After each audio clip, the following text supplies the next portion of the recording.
할렐루야. 하나님께 영광 돌리며 여러분 모두를 예수님의 이름으로 축복합니다. 오늘은 시편 119편 105절부터 112절까지 말씀입니다. 오늘 여호와 이름이다. 하나님이 반드시 우리 삶 가운데 응답하실 것을 믿습니다. 자, 먼저 기도합니다. 사랑하신 하나님께 영광을 올려드립니다. 감사를 올려드립니다. 온 마음으로 나의 주 나의 하나님을 사랑합니다. 주의 음성 듣기를 사모하고 주님을 사랑하는 백성들이 이 말씀 앞에 있습니다.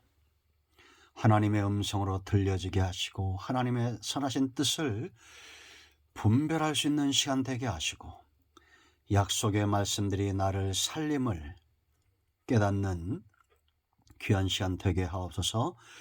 종을 낮추시고 겸손하게 하시고 오직 말씀의 도구만 되기를 원합니다.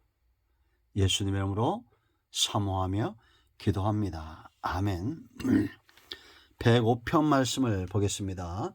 주의 말씀은 내 발의 등이요 내 길의 빛이니이다. 아멘. 여러분 이 말씀에 동의하십니까? 하나님의 말씀이 내 발의 등이요 내 길의 빛이니이다. 시편 119편의 가장 유명한 구절 중에 하나죠. 말씀을 찬양함에 있어서 이만큼 놀랍게 분명하게 찬양하는 것 그렇게 흔치 않습니다. 말씀이 이와 같다는 겁니다.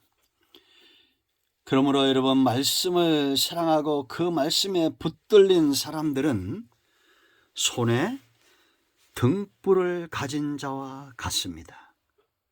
시인은 지금 들고 있죠. 여러분 우리가 등불을 들고 있다 생각해 보세요. 말씀을 내가 들고 있다. 이 말씀에 붙들린 바 되었다. 그렇다면 어떻게 살아야 됩니까? 크게 세 가지를 기억해야 됩니다. 첫째는 15절로 105절 106절에 굳게 정하였다. 106절 보세요. 주의 의로운 규례들을 지키기로 맹세하고 굳게 정하였나이다. 왜냐? 내 발의 등이고 내 길의 빛이기 때문에 이 규례들은 의롭기 때문에 거짓되지 않기 때문에 우리 삶 가운데 등불이 되는 겁니다. 그래서 굳게 정했다는 거예요. 이것은 이와 같습니다.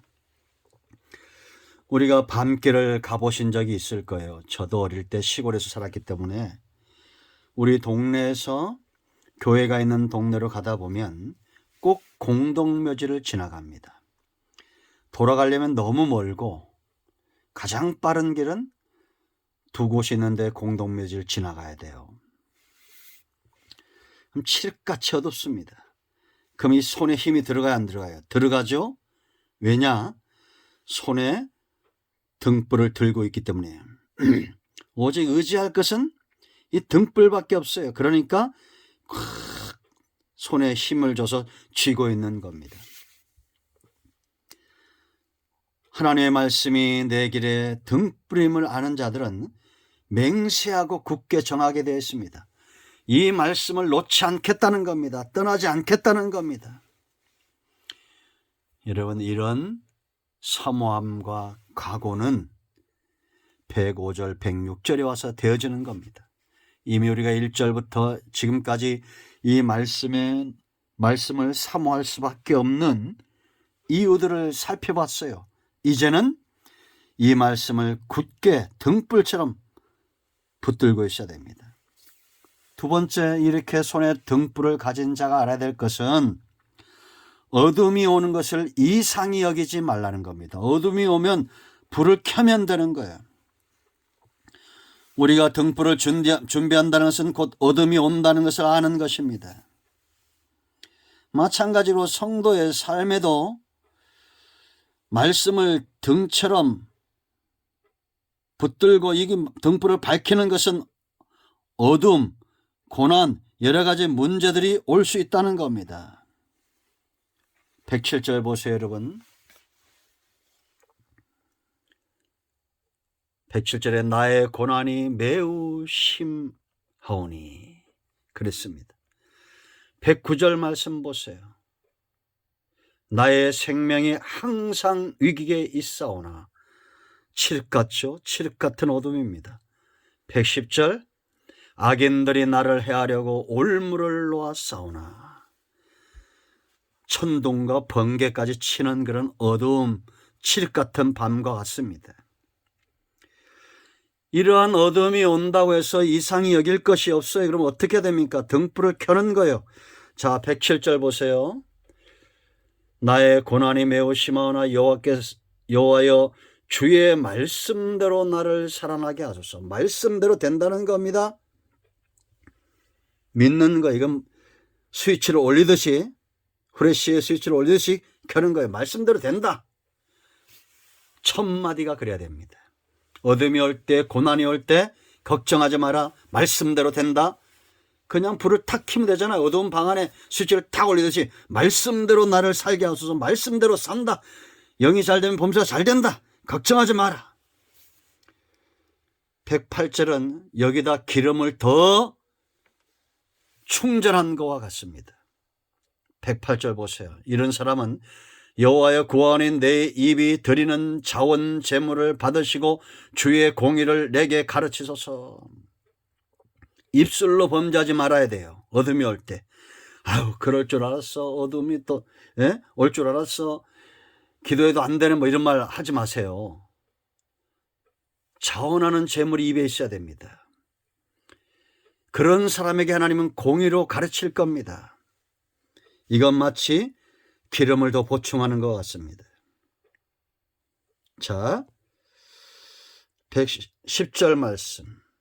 악인들이 나를 해하려고 올무를 놓았사오나 나는 주의 법도들에서 떠나지 아니하였사오나. 천둥까지 치네요. 번개까지 치네요. 그럼 어찌해야 됩니까? 놀라지 말고 더 꽉 움켜쥐세요. 말씀을. 여호와는 나의 목자시 내가 부족함이 없습니다 라고 한번 소리치세요. 어둠은 오게 되어 있습니다.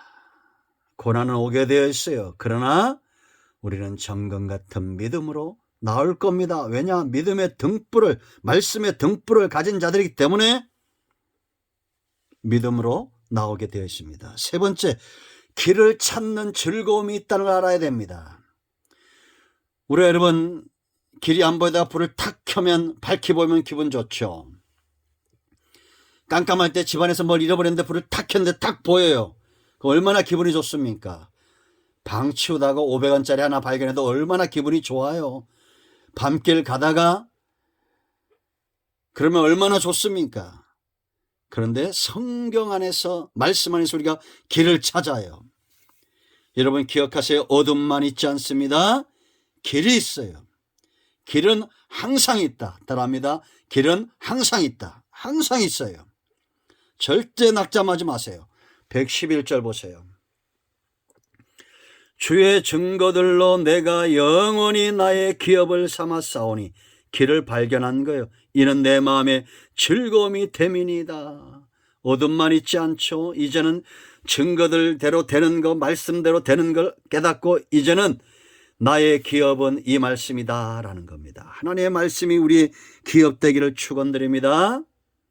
길을 발견한 거예요. 112절 보세요. 내가 주의 율례들을 영원히 행하려고 내 마음을 기울였나이다. 이제는 이 길에서 떠나지 않겠다는 겁니다. 마음을 정한 거예요. 마음이 확정된 겁니다. 제가 아까도 교회 얘기했죠. 교회 갔다 오다가 공동묘지에서 언덕배를 딱 올라오면 동네가 보입니다. 동네 불이 환해요. 그럼 어떻습니까? 발걸음이 빨라져 안 빨라져? 빨라지죠. 특히 겨울에 춥고 그래 봐요. 공동묘지 지나올 때는 벌벌 떨면서 살살살살 기어오다가 언덕바지 딱 올라오면 환한 불빛이면 확 달려갑니다. 여러분 우리가 기도하다 보면 이런 마치 내 집에 불빛이 보이듯이 하나님이 주시는 이 말씀 속에 확신이 올 때가 있어요. 그때는 막 달려가는 거요. 내 마음이 정하여져 싸우니 내가 주를 향하여 달려갑니다. 말씀을 향하여 달려갑니다. 이런 흥분된 마음이 있습니다. 여러분, 마중물이라 들어보셨죠? 우리 어릴 때 펌프질해서 그 물 퍼낼 때 물을 한 바가지 집어넣어야 돼요. 여러분, 말씀을 사모하세요. 적극적으로 주일도 사모하고 말씀도 사모하고 내가 그런 마중물 신앙 가지고 나와야 물의 근원과 연결되는 샘물이 터지는 겁니다. 사모하십시오. 기도하겠습니다. 주의 은혜를 인하여 감사합니다. 이 말씀대로 되게 하여 주시옵소서. 우리 가운데 마음이 상한 자, 병든 자 치유하시고 이 말씀의 깊은 것들을 깨달아 이제는 손에 등불 든 인생들이 되기를 원합니다. 예수님의 이름으로 사모하며 축복하며 취하며 기도합니다. 아멘. 할렐루야. 응답되었습니다. 여러분 모두를 축복합니다. 아멘.